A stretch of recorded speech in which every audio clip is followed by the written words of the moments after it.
Hi guys, welcome back to my channel. It's me, Paul. As you guys may know, I'm starting CRNA school in May, and the past 2 years I have been saving a ton of money, and I have actually been able to save $100,000 to pay for my whole CRNA program before starting it.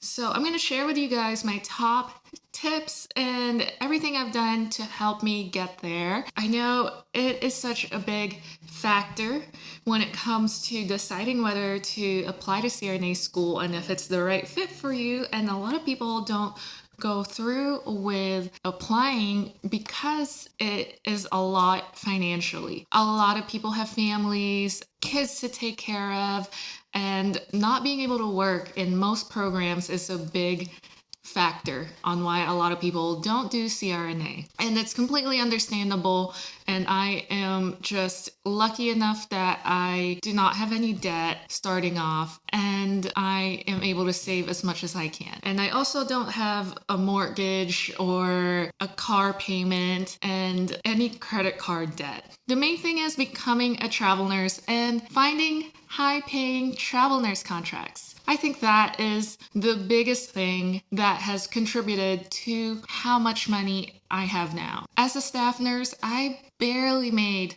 a fraction of what I earn now. I wouldn't have been able to save this much if I stayed a staff nurse. And that is just the reality of it. And it sucks because a lot of people aren't able to become travel nurses. And if you do, I highly recommend doing it. Now that you are working all these crisis contracts and you have all this money, we're moving on to my next tip, which is budgeting and making sure you live below your means. I absolutely love traveling, eating out, and spending my money on experiences. Travel nursing has definitely made me live very minimalistically. I don't have a lot of stuff that I bring with me for my contracts. I just have my clothes, my uniforms, and my absolute necessities. And renting out furnished places has definitely helped with not buying extra stuff that I don't need. And I don't remember the last time I've stepped into a TJ Maxx or a Home Goods to buy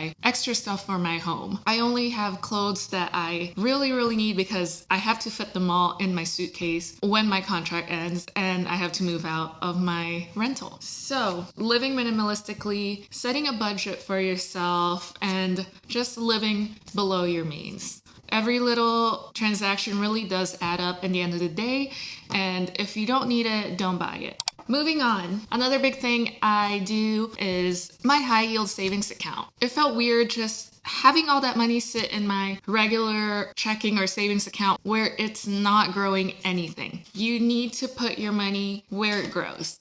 And I thought about it for a while. I do have some stocks. I invest in the stock market and my index funds, but I wanted something where I can store that money and be able to take it out and withdraw it for when I do need to pay for tuition. And so I opted for my high yield savings account. I started one with Discover a long time ago, and I just started putting all my money there since a few years ago. And there are many options out there. On the Wealthy Nurse Facebook group, people have so much knowledge on different aspects of finance that I learned so many things about saving on there and what people use for their savings account. Discover does not have any monthly or annual charges on it, and the percentage yield is 0.5% currently. That interest is compounded monthly, and you're able to see how much it earns every month that goes back into your account, which is really awesome. And if you have $100,000 in your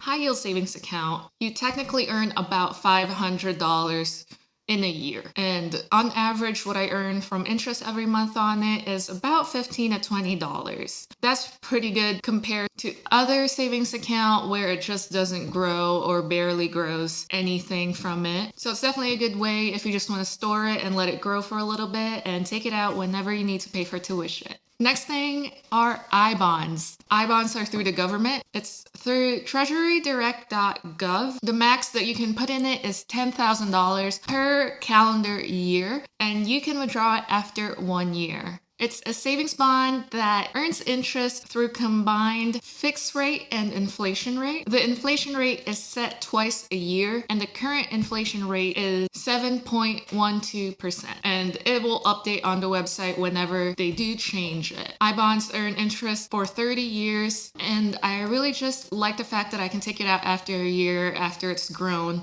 with that inflation rate and fixed rate. I also use my credit card for most of my transactions just so I can earn as much cash back as I can possibly get. And if you're gonna spend, you might as well get extra money back into your account. So I highly recommend it if you already don't do that. So with a combination of all these tips and things I do, and also meal prepping and not shopping as much as I used to, and just really focusing on spending my money on experiences and travel, and I'm still very fulfilled, and I'm able to save this much money to pay for my CRNA program, which is so insane. I'm really happy that I was able to save this much, and I hope these tips are able to help you as well in saving for school in the future, or if you just want to budget a little bit in your life. So let me know what you guys also do for budgeting and saving money down in the comments below. I would love to hear all of your tips and tricks. Thank you guys for watching. I will see you later.